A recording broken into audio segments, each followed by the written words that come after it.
One of the most important and spectacular rebellions against Roman rule was the Boudican Revolt between AD 60 and 61. Roman misrule, which included the annexation of Iceni lands, high taxes, and the cruel treatment of Boudica's family after her husband died, was the catalyst for the uprising, led by the fierce queen of the Iceni tribe, Boudica herself. She organized a coalition of tribes, the Iceni, Trinovantes, and many others, to quickly and destructively destroy important Roman settlements, such as Camulodunum, present-day Colchester, Londinium, present-day London, and Verulamium, present-day St. Albans, killing thousands of Romans and also native Britons in the process. The governor, Gaius Suetonius Paulinus's orderly Roman army ultimately overcame the rebels, despite their early victories and the significant impact of their resistance. Although the Romans implemented harsher measures to quell future uprising in the wake of the revolt, it is the legacy that persists as a potent symbol of British resistance and patriotism. As a tribute to bravery and the never-ending fight for justice against oppressive powers, it is a story that never fails to inspire.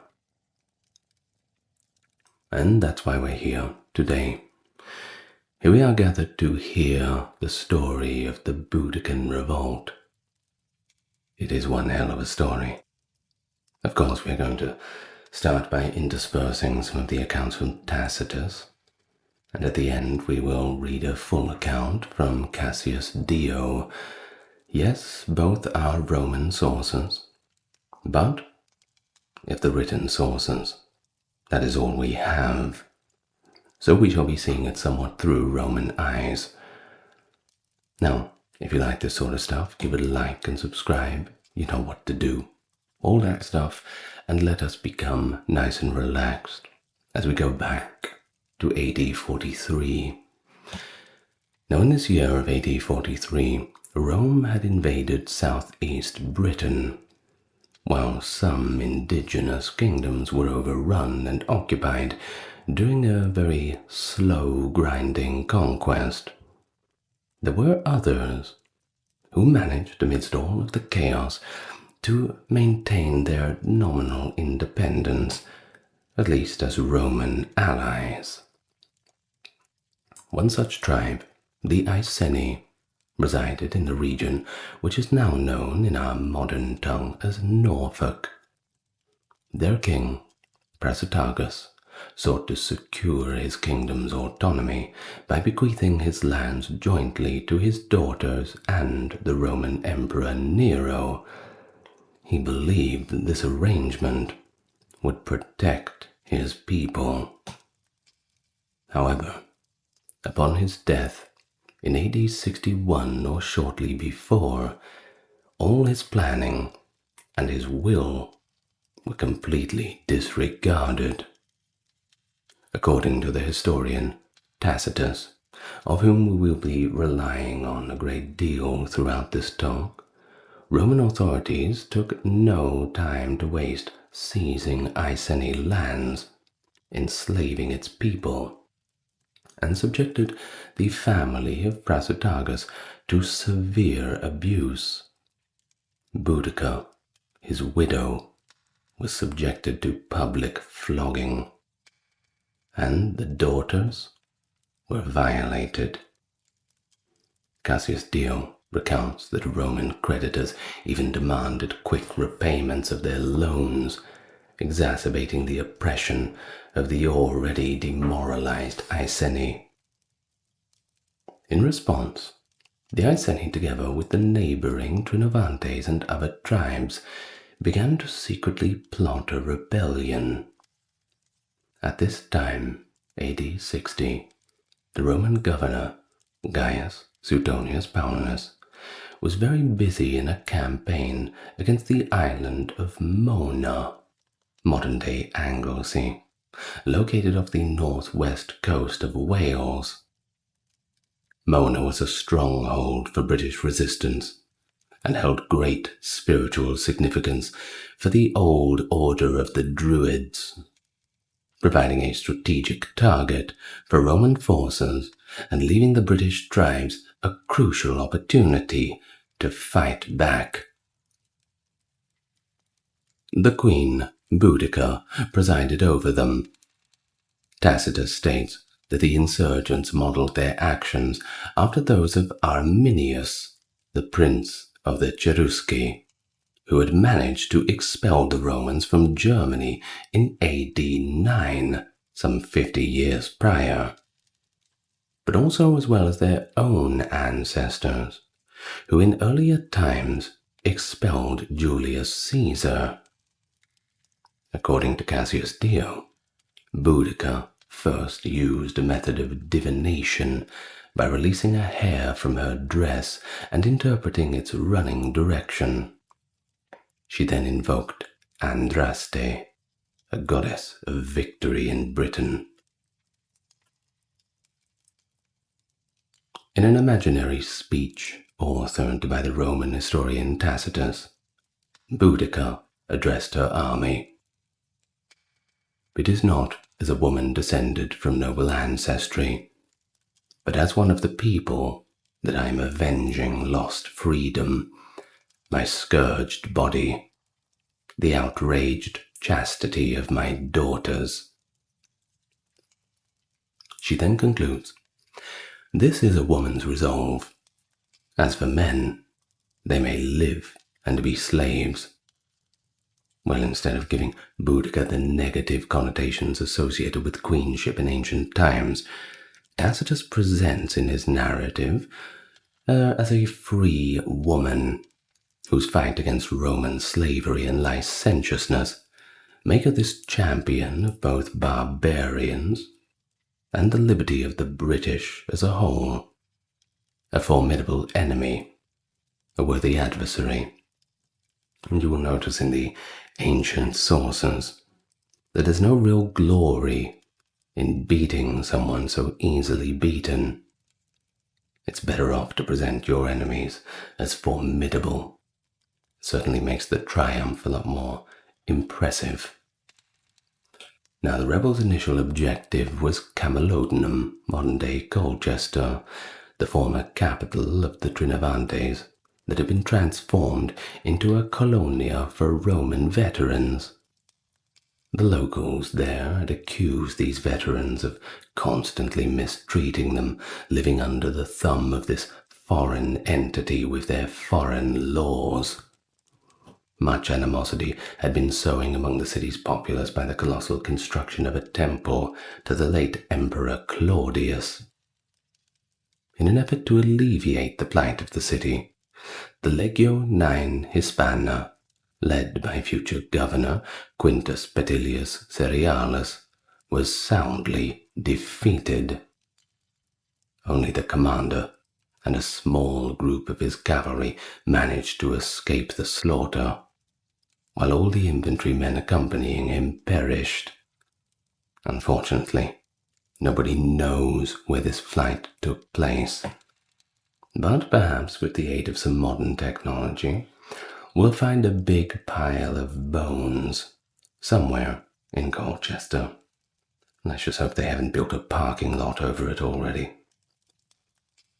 Even though the Romans asked Catius Decianus for reinforcements, he only obliged with 200 auxiliary soldiers, and that was not going to cut it. The city was attacked and destroyed by the army of Boudica, who besieged the last remaining defenders in the temple for 2 days before finally letting them fall.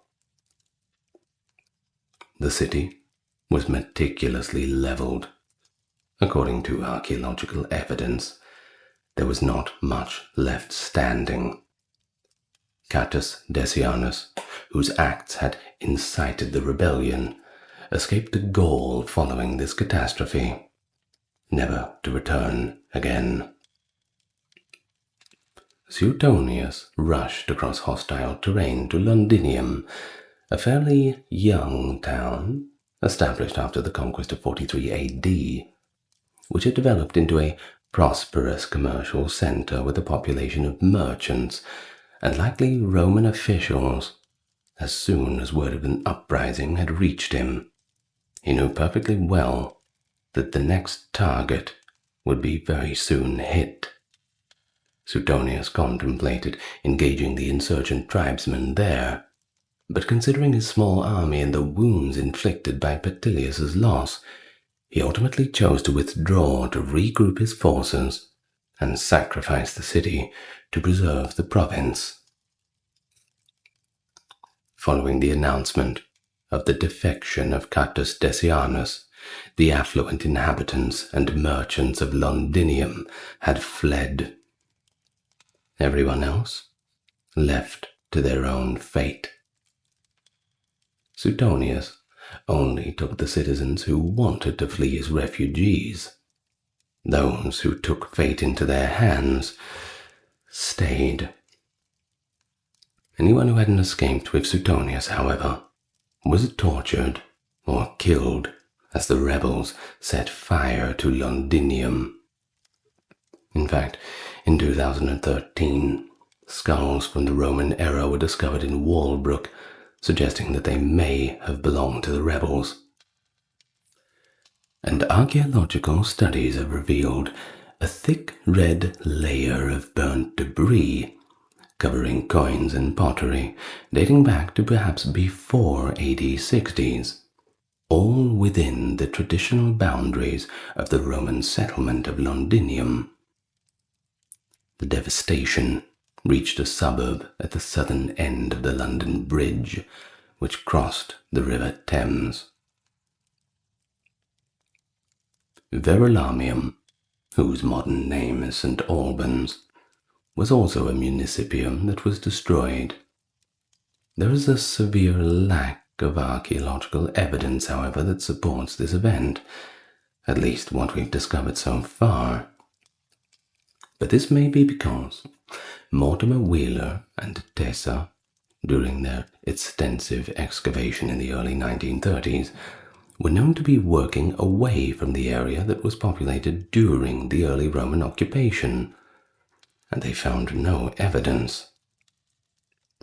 But between 1957 and 61, Shepard Frere conducted another excavation that uncovered a row of shops along Watling Street. Now it would seem that the shops had been burned down around AD 60, although the exact amount of damage is still unknown. Before the new museum entrance was constructed in 1996, excavations in the center of Verulamium uncovered thin layers of burning that were believed to be from the time of the early Roman construction.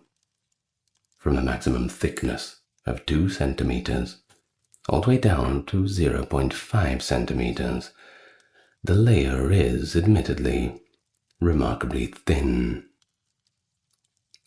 But it is estimated that about 70 to 80,000 people perished in the 3 towns that were leveled.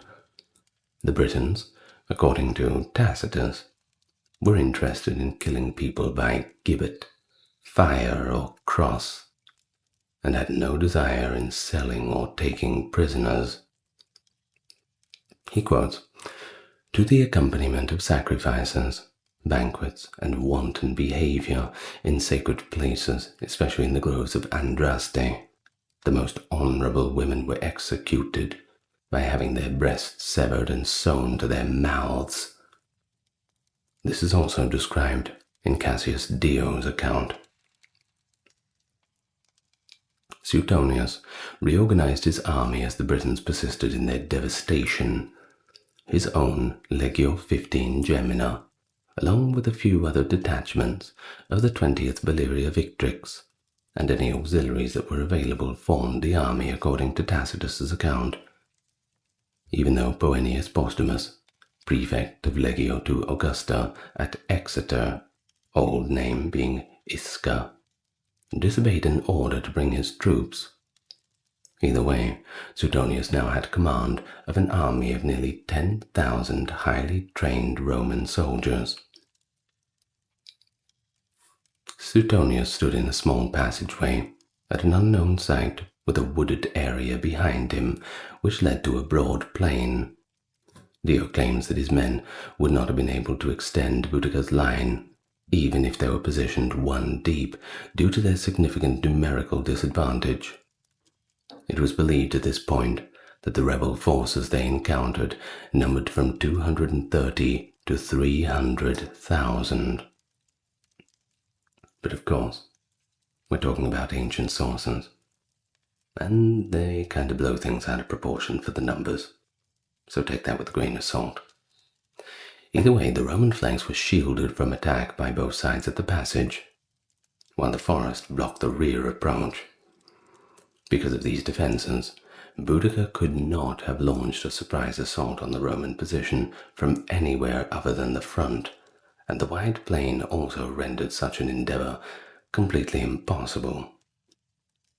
The legionaries were closely aligned according to Suetonius's plan, with cavalry on the wings and auxiliary infantry on the flanks. The Britons may have been in a numerical advantage, but the Iceni and the other tribes were disarmed years prior to the uprising, so you can imagine that their equipment would have generally been scrounged up from whatever they could find. Placing their wagons at the far end of the field allowed their families to witness what they likely anticipated to be a resounding triumph. After all, look at how many of us there are, and how few of them there are.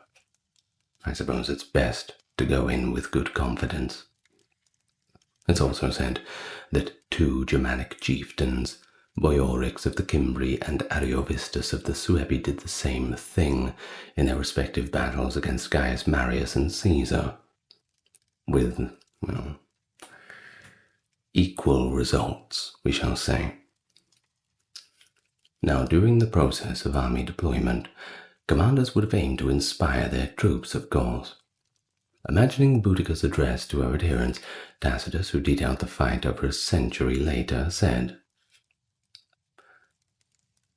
"But now it is not a woman descended from noble ancestry, but as one of the people I am avenging lost freedom, my scourged body, my outraged chastity of my daughters. Roman lust has gone so far that our very persons, nor even age or virginity, are left unpolluted. But heaven is on the side of the righteous vengeance. A legion which dared to fight has perished. The rest are hiding themselves in their camps, or thinking anxiously of flight. They will not sustain even the din and the shout of so many thousands, much less our charge and blows. If you weigh well the strength of the armies and the causes of the war, you will see that in this battle you must conquer or die." The speech Suetonius gave to his legionaries was also recorded by Tacitus. Suetonius, like many of his contemporaries, was prone to crafting impassioned orations for such events. However, his speech in this case was notably pragmatic and direct in its approach.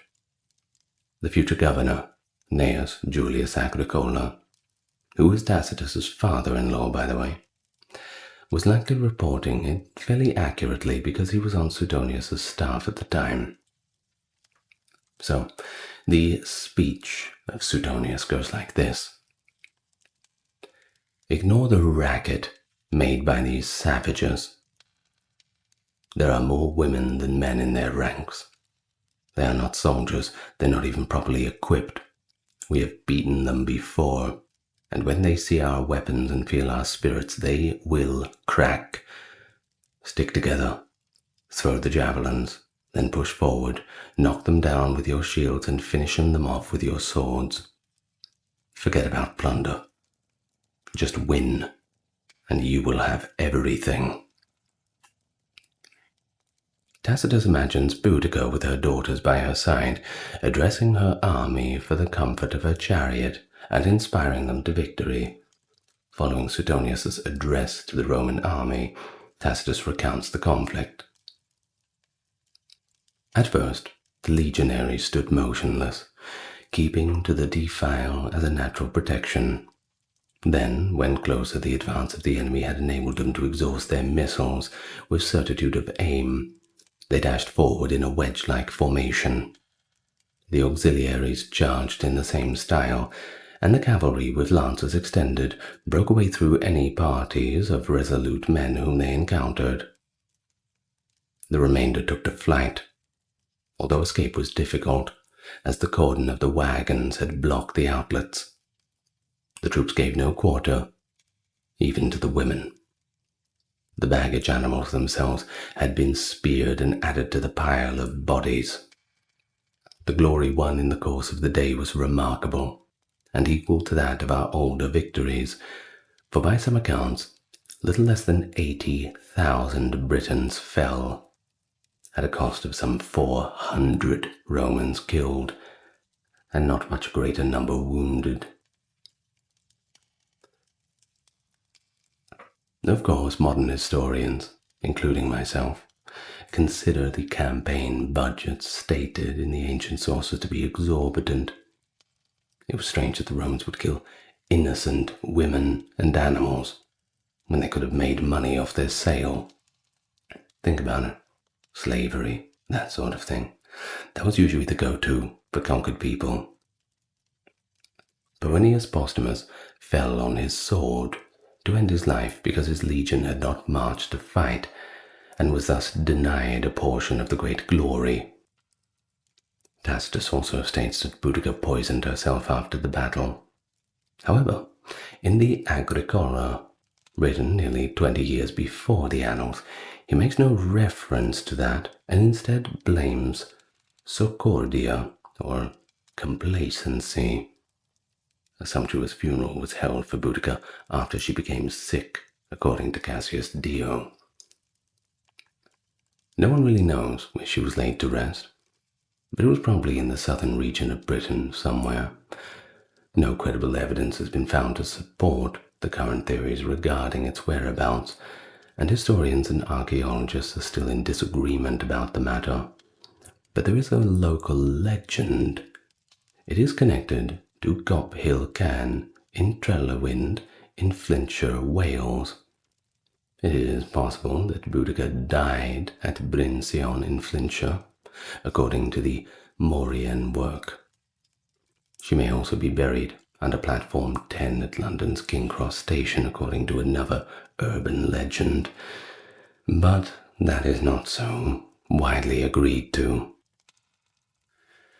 Well, despite the fact that the crisis nearly caused Nero to leave Britain, the occupation of the country proceeded once the revolt was finally put down, at least according to historian Gaius Suetonius Tranquillus. The more reconciliatory Publius Petronius Turpilianus succeeded Suetonius, apparently because Nero was afraid that the harsh measures taken by Suetonius against the British tribes would incite additional rebellion. Roman dominion over southern Britain was solidified after Boudica's defeat, but northern Britain, that remained a bridge too far, always unstable. An additional, less documented uprising, this one sparked by tribal animosity, but ultimately anti-Roman sentiment, was led by the Brigantes noble Venutius in the year 69 AD. Caius Julius Alpinus Classicianus succeeded Catus Decianus, who had escaped to Gaul. Classicianus criticized Suetonius's broad punitive operations against the Britons after the revolt, prompting an investigation to be led by Nero's freedman Polycletus. What happened to Boudica's two daughters? Well, that's another historical mystery that we'll perhaps never know. Well, now you know all about the Boudican Revolt. So we're going to read the account in full from Cassius Dio, another primary source from the time that happened. Well, not quite contemporary, but you know. So let us read now. While this sort of child's play was going on in Rome, a terrible disaster occurred in Britain. 2 cities were sacked. 80,000 of the Romans and their allies perished, and the island was lost to Rome. Moreover, all this ruin was brought to the Romans by a woman, a fact which in itself caused them the greatest shame. Indeed, heaven gave them indications of the catastrophe beforehand, for at night there was heard to issue from the Senate House foreign jargon mingled with laughter, and from the theatre outcries and lamentations that no mortal man had uttered the words or groans. Houses were seen under the water in the river Thames, and the ocean between the island and Gaul once grew blood red at flood tide. An excuse for the war was found in the confiscation of the sums of money that Claudius had given foremost to the Britons. For these sums, as Decianus Catus, the procurator of the island, maintained, were to be paid back. This was one reason for the uprising. Another was found in the fact that Seneca, in hope of receiving a good interest rate, had lent to the islanders 40 million sesterces that they did not want, and had afterwards called in this loan all at once, and had resorted to severe measures in extracting it. But the person who was chiefly instrumental in rousing the natives and persuading them to fight the Romans, the person who was thought worthy to be their leader and directed the conduct of the entire war, was Boudica, a Briton woman of the royal family and possessed of great intelligence that often belongs to women. This woman assembled her army to the number of some 120,000, and then ascended a tribunal which had been constructed of earth in the Roman fashion. In stature, she was very tall, in appearance most terrifying. In the glance of her eye a most fierce, and her voice was harsh. A great mass of the tawniest hair fell on her hips. Round her neck was a large golden necklace, and she wore a tunic of diverse colors over a thick mantle fastened with a brooch. This was her invariable attire. She now grasped a spear to aid her in terrifying all beholders, and spoke as follows. You have learned by actual experience how different freedom is from slavery. Hence, although some among you may previously, though ignorance of which is better, have been deceived by the alluring promises of the Romans, yet now you've tried both. You have learned how great a mistake you made in preferring an imported despotism to your ancestral mode of life, and you have come to realize how much better is poverty with no master than wealth with slavery.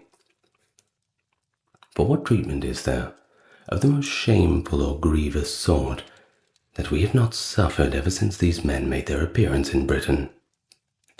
Have we not been robbed entirely of most of our possessions, and those of the greatest, while for those that remain we pay taxes? Besides pasturing and tilling for all our other possessions, do we not yearly pay tribute for our very bodies? How much better it would be to have been sold to our masters, once for all, than possessing empty titles of freedom, to have ransom over ourselves every year. How much better to have been slain and to have perished than to go about with a tax on our heads. Yet why do I mention death? For even dying is not free of a cost with them.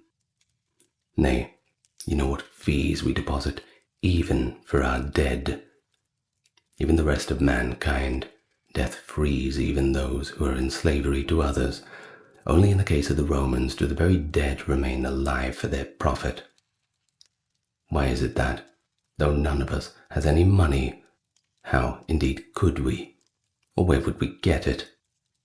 We are stripped and despoiled like a murderer's victims, and why should the Romans be expected to display moderation as time goes on when they have behaved towards us in this fashion at the very outset, when all men show consideration, even for the beasts they have newly captured? But, to speak the plain truth, it is we who have made ourselves responsible for all these evils, in that we allowed them to set foot on our island in the very place instead of expelling them. At once we did, as their famous Julius Caesar. Yes, and in that we did not deal with them while they were still far away, as we dealt with Augustus and Gaius Caligula, and make even an attempt to sail hither a formidable thing. As a consequence, although we inhabit so large an island, or rather a continent, one might say, that is encircled by the sea, and although we possess a veritable world of our own, and are so separate by the ocean from all the rest of mankind, that we have been believed to dwell on a different earth and under a different sky, and that some of the outside world, even their wisest men, have not hitherto known for a certainty even by what name we are called. We have, notwithstanding all this, been despised and trampled under foot by men who know nothing else than how to secure a gain. However, even at this late day, though we have not done so before, let us, my countrymen, friends, and kinsmen, for I consider you all kinsmen, seeing that you inhabit a single island and are called by one common name, let us, I say, do our duty while we still remember what freedom is, that we may leave to our children not only its appellation but also its reality. For if we utterly forget the happy state in which we were born and bred, what will they do, reared in bondage? All this I say, not with the purpose of inspiring you with a hatred on the present conditions. That hatred you already have, nor with fear for the future. That fear you already have. But of commending you, because you now, of your own accord, chose the requisite course of action, and of thanking you so readily for cooperating with me and with each other. Have no fear whatever of the Romans, for they are superior to us neither in numbers nor in bravery, and here's the proof. They have protected themselves with helmets and breastplates and greaves, and yet further provided themselves with palisades and walls and trenches to make sure of suffering no harm by any incursion of their enemies. For they are influenced by their fears when they adopt this kind of fighting, in preference to the plan we follow of rough and ready action. Indeed, we enjoy a surplus of bravery, and we regard our tents as safer than their walls, and our shields as affording greater protection than their whole suits of armor.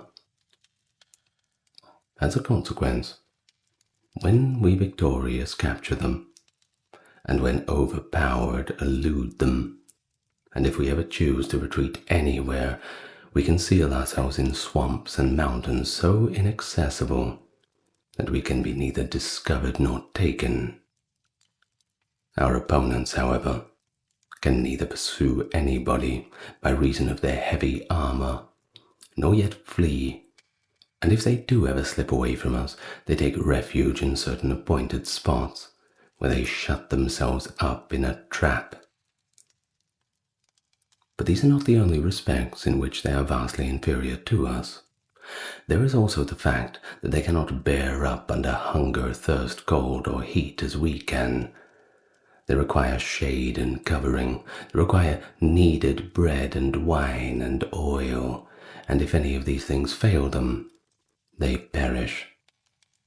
For us, on the other hand, Any grass or root serves as bread, any juice of any plant as oil, any water as wine, any tree as a house. Furthermore, this region is familiar to us and is our ally, but to them it is unknown and hostile. As for the rivers, we swim them naked, whereas they do not cross them easily, even with boats. Let us, therefore, go against them, boldly trusting to good fortune. Let us show them that they are hares and foxes, trying to rule over dogs and wolves.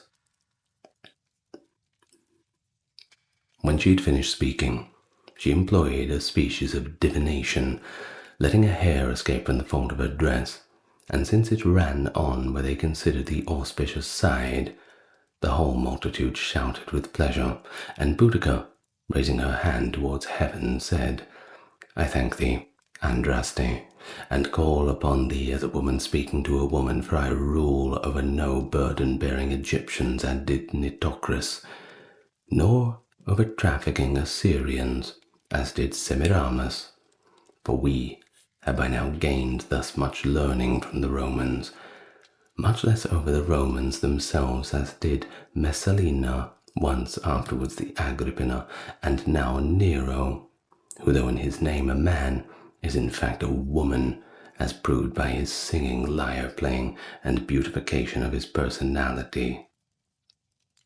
Nay, those over whom I rule are Britons, men that know not how to till the soil, or ply a trade, but are thoroughly versed in the art of war, and hold all things in common, even children and wives, so that their latter possessions have some valour as the men. As the Queen, then, of such men and such women, I supplicate and pray thee for victory, preservation of life, and liberty against men insolent, unjust, insatiable, impious, if indeed we ought to term those people, men who bathe in warm water, eat artificial dainties, drink unmixed wine, anoint themselves with myrrh, sleep on soft couches with boys for bedfellows, boys past their prime at that, and are slaves to a lyre player, and a poor one too. Wherefore may this mistress Domitia Nero reign no longer over me, or over you men. Let the wench sing and lord over it for the Romans. For they surely deserve to be slaves of such a woman, after having submitted to her for so long. But for us, mistress, thou alone can be ever our leader. Having finished an appeal to her people, at this general tenor, Boudica led her army against the Romans. For these chanced to be without a leader, inasmuch Paulinus, their commander, had gone on an expedition to Mona, an island near Britain.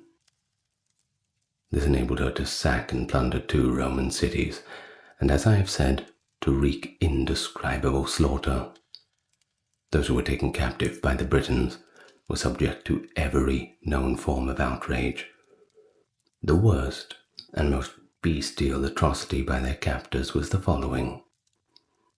They hung up the noblest and bodies of the naked women, and then cut off their breasts and sewed them to their mouths, in order to make the victims appear to be eating them. Afterwards, they impaled the women on sharp skewers run lengthwise through the entire body. All this they did to the accompaniment of sacrifice, banquets, and wanton behavior, not only in all their other sacred places, but particularly in the grove of Andate. This was their name for victory, and they regarded her with most exceptional reverence. And now it chanced that Paulinus had already brought Mona to terms, and so learning of the disaster in Britain, he at once sent sail thither from Mona. However, he was not willing to risk a conflict with the barbarians immediately, as he feared their numbers and their desperation, but was inclined to postpone battle to a more convenient season. But as he grew short of food, and the barbarians pressed relentlessly upon him, he was compelled, contrary to his judgment, to engage them.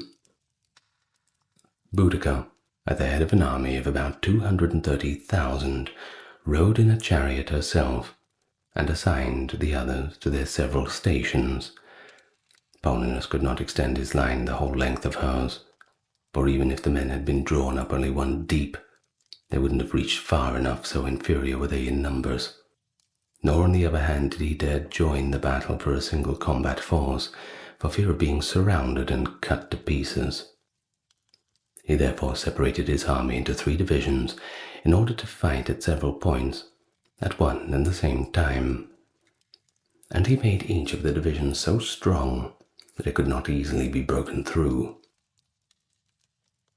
While ordering and arranging his men, he also exhorted them, saying, "Up, fellow soldiers, up, Romans, show these accursed wretches how far we surpass them, even in the midst of evil fortune. It would be shameful indeed for you to lose ingloriously now, but what a short time ago you won by valor.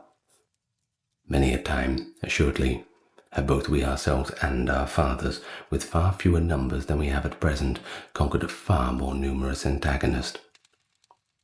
Fear not, then, their numbers or their spirit of rebellion, for their boldness rests on nothing more than a headlong rashness, unaided by arms or training. Neither fear them, because they have burned a couple of cities, for they did not capture them by force, nor after a battle, but one was betrayed, and the other abandoned to them. Exact from them now, therefore, the proper penalty for these deeds, and let them learn by actual experience the difference between us, whom they have wronged, and themselves." After addressing these words to one division, he came to another and said, "Now is the time, fellow soldiers, for zeal. Now is the time for daring. For if you show yourselves brave men today, you will recover all that you have lost. If you overcome these foes, no one else will any longer withstand us. By one such battle, you will make both your present possessions secure and subdue whatever remains, for everywhere our soldiers, even though they are in other lands, will emulate you, and foes will be terror-stricken. Therefore, since you have it within your power, even to rule all mankind without fear, both the nations that your fathers left you, and those that you yourself have gained in addition, or else be deprived of them altogether, choose to be free, to rule, to live in wealth, and to enjoy prosperity, rather than by avoiding the effort to suffer the opposite of all this." After making an address of this sort to the men, he went to the 3rd division and said, "You have heard what outrages these damnable men have committed against us. Nay, more, you have even witnessed them. Choose then whether you wish to suffer the same treatment yourselves as our comrades have suffered, and to be driven out of Britain entirely, or else by conquering to avenge those who have perished, and at the same time furnish to the rest of mankind an example not only of benevolent clemency towards the obedient, but also of inevitable severity towards the rebellious. For my part, I hope, above all, that victory will be yours, because the gods are our allies, for they almost always side with those who have been wronged. Second, because our courage is that of our heritage, since we are Romans and have triumphed over all mankind by our valor. Next, because our experience, for we have defeated and subdued these very men who are now arrayed against us. And lastly, because of our prestige, for those with whom we are about to engage are not antagonists, but are slaves, whom we conquered even when they were free and independent. Yet, if the outcome should prove contrary to our hope, for I will not shrink from mentioning even this possibility, it would be better for us to fall fighting bravely than to be captured and impaled, to look upon our own entrails cut from our bodies to be spitted on red-hot skewers, to perish by being melted in boiled water, in a word, to suffer as though we'd been thrown to lawless and impious wild beasts.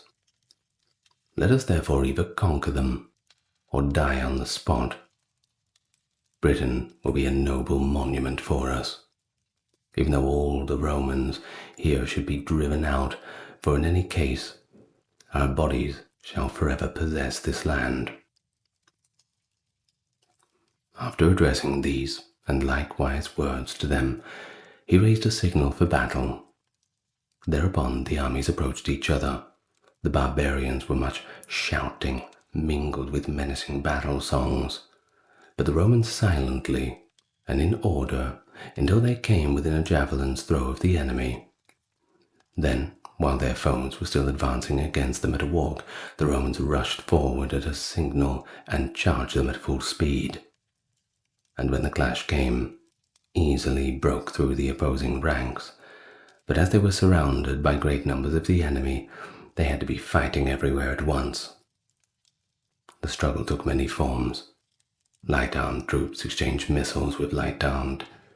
Heavy-armed were opposed to heavy-armed. Cavalry clashed with cavalry, and against the chariots of the barbarians, the Roman archers tested their luck. The barbarians would assail the Romans with a rush of their chariots, knock them helter-skelter, but since they fought with breastplates, would themselves be repulsed by the arrows. Horsemen would overthrow foot soldiers, and foot soldiers strike down the horsemen. A group of Romans forming in close order would advance to meet the chariots, and others would be scattered by them. A band of Britons would come to close quarters with the archers and rout them, while others were content to dodge their shafts at a distance. And all this was going on, not at one spot only, but in all three divisions at once. They contended for a long time, both parties being animated by the same zeal and daring. But finally, late in the day, the Romans prevailed. They slew many in battle, beside the wagons and the forest, and captured many alike. Nevertheless, not a few made their escape, and were preparing to fight again. But in the meantime, Boudica fell sick and died. The Britons mourned her deeply and gave her a costly burial. But, feeling now that they were really defeated, they scattered to their homes. So much for the affairs in Britain. End of the account from Cassius Dio. And with that we reach the end of our video on the Boudican Revolt. Let it not be said that even the British themselves had suffered at the hands of colonizers. I'm just saying.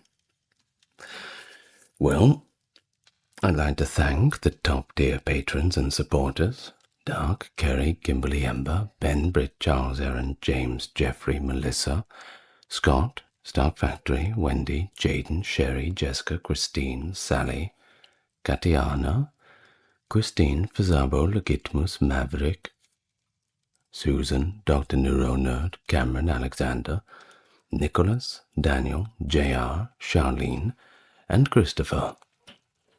Thank you so much. And once more, I will wish you all the best, and a good night, and lots of love to you all. See you in the next video.